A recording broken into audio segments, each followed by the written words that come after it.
Bueno, vamos a continuar ahora con el paso número 4, que nos indica que debemos hacer la asignación de los costos indirectos de fabricación. Para hacer la asignación de los costos indirectos de fabricación, entonces debo proceder con lo siguiente. Primero debo determinar los CIF, los costos indirectos de producción, es decir, todos los registros que se llevaron a la cuenta 73, ¿cierto? Contablemente es donde identifico los CIF. Identificar el criterio de asignación, que es el parámetro con que la empresa determina la distribución de los CIF, y calcular la tasa de aplicación para proceder a hacer la distribución. Entonces, en el ejercicio nos están diciendo que los CIF, en este caso, en la empresa, en el mes, la empresa destina 8.500.000 de costos indirectos de fabricación. En este caso, el ejercicio ya nos está dando el valor total de los CIF. En otro caso puede ser que nos toque clasificar mediante una lista que nos den cuáles son CIF y cuáles no, ¿sí? Entonces, para que tengamos claro ese proceso. En este caso, ya me están dando el total de los costos indirectos de fabricación. Costos indirectos de fabricación para el mes fueron 8.500.000. Ese es el valor de los CIF que encontramos contablemente en la cuenta número 73. Identificar el criterio de asignación. Recordemos que para la distribución de los costos indirectos de fabricación existen o normalmente se trabajan 3 criterios de asignación, ¿cierto? Esos criterios de asignación son unidades producidas, unidades vendidas o el tiempo de mano de obra directa. Entonces hay que tener claro que la empresa debe tener estipulado cuál es su criterio de asignación de los CIF, ¿cierto? Y es un criterio que se establece de forma indefinida. ¿Esto qué quiere decir? Que la empresa no puede estar cambiando su criterio de asignación cada mes, sino que de acuerdo al análisis que haga de su proceso productivo, de todas sus áreas, tendrá que determinar cuál es el mejor criterio que le permita asignar los costos indirectos de fabricación de una forma más razonable y cercana a lo que realmente puede ser los costos indirectos de fabricación para cada unidad producida. En el ejercicio nos dice que el criterio de asignación de los CIF es el tiempo de mano de obra directa, ¿sí? ¿Qué quiere decir? Entonces que cuando calculamos acá el tiempo total de mano de obra directa, debemos determinar cuál es el criterio de asignación total, ¿sí? Entonces el criterio de asignación es el tiempo total de la mano de obra directa. Para todas las órdenes de producción que se trabajaron en el mes, el criterio de asignación total serían 11.310 horas. Ese sería mi criterio de asignación para el ejercicio. Entonces tenemos criterio de asignación es tiempo total de mano de obra directa. En este caso son 11.310 horas el tiempo total de mano de obra directa. Este es mi criterio. Y con estos dos parámetros, entonces calculamos la tasa de aplicación, que significa que es los 8.500.000 dividido en el criterio de asignación, que son 11.310 horas. Este es mi criterio de asignación, 751,55 por hora de mano de obra directa. Entonces, retomemos.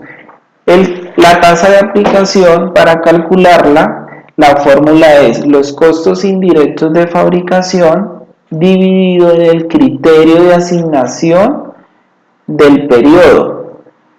En este caso, entonces, 8.500.000 dividido en el criterio de asignación, que es el total de horas, 11.310, me quiere decir esto, que la tasa de aplicación son 751,55 por hora de mano de obra directa. Ahora sí, teniendo la tasa de aplicación, procedemos a hacer la distribución de los CIF, ¿cierto? Vamos a hacer la distribución de los CIF. Entonces, los CIF los tengo que distribuir en las tres órdenes de producción que estoy trabajando. Entonces, tenemos tres órdenes de producción y vamos a hacer la distribución de los CIF. ¿Cómo hago la distribución de los CIF? Entonces, tomo la tasa de aplicación multiplicada por el criterio de asignación individual de cada orden de producción. Esa es la fórmula con la cual yo debo hacer la distribución de los CIF. Entonces hagámosla acá. Para la orden de producción 15, la tasa de aplicación son los 751 por el criterio de asignación individual. ¿Cuál es el criterio de asignación en el ejercicio? El tiempo total de mano de obra directa, ¿cierto? Pero me están diciendo que es el criterio individual de la orden de producción 15. Quiere decir que para la orden de producción 15, ¿cuántas horas fueron? 5.250. Entonces, quiere decir que los CIF para esa orden de producción le corresponden 3.945.623. Para la orden de producción 16, la tasa de aplicación por el criterio individual, por el criterio de asignación individual, que son 3.360 horas, le corresponden 2.525.000. Y para la orden de producción 17, la tasa de aplicación 751,55 por el criterio individual de asignación, que son 2.700 horas, le corresponden 2.029.178. La sumatoria de esta distribución me debe dar el total de los costos indirectos de fabricación del periodo, porque de eso se trata la distribución, de repartir todos mis costos indirectos de fabricación en todas las órdenes de producción bajo un parámetro establecido que llamamos criterio de asignación. Y ya sabemos que pueden ser tres criterios los que yo puedo utilizar: el tiempo de mano de obra directa, las unidades producidas o las unidades vendidas. Entonces, ¿qué quiere decir? Que por cada orden de producción, estos son los costos por CIF que voy a tener en cuenta para este periodo. En el quinto paso nos pide la acumulación de los costos de producción. Entonces, el quinto paso que estamos solicitando o que se sugiere es la acumulación de los costos por órdenes de producción. ¿Con qué fin? Con el fin de determinar el costo unitario de producción. En este caso, es lo que llamamos como elaborar la hoja de costos.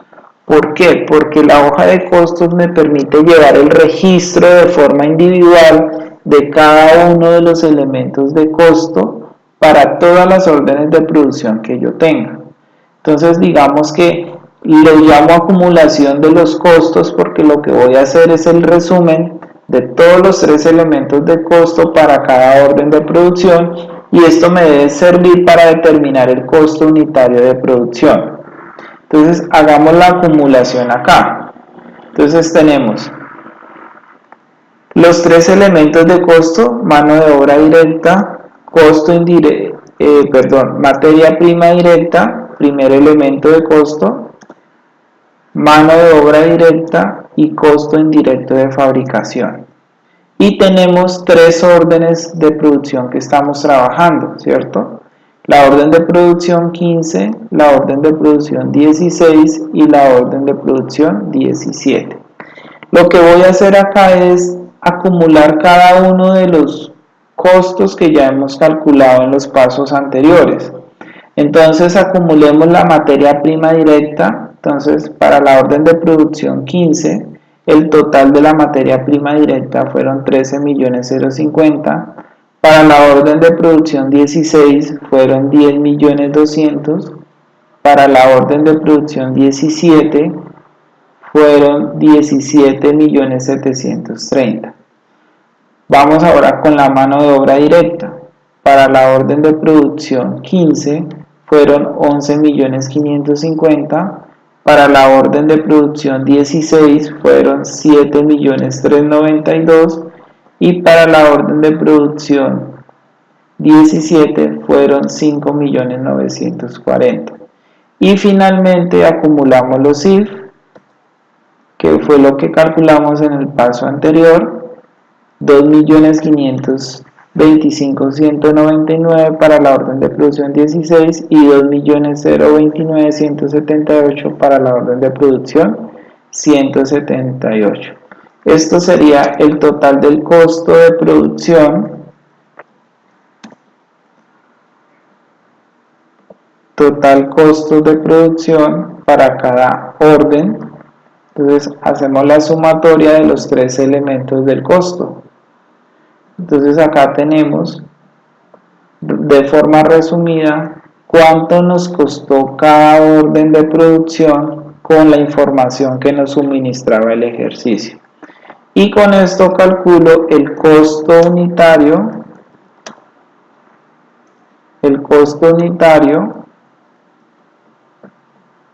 es decir, cuánto nos costó cada unidad de cada orden de producción. Entonces, ¿qué tengo que hacer? Dividir el costo total en el total de las unidades fabricadas. Ojo, fabricadas.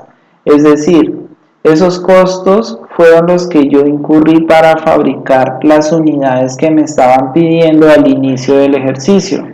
Entonces, debo dividir el costo total en el total de las unidades fabricadas para conocer cuánto me cuesta fabricar una unidad o cuánto me costó fabricar una unidad en cada orden de producción.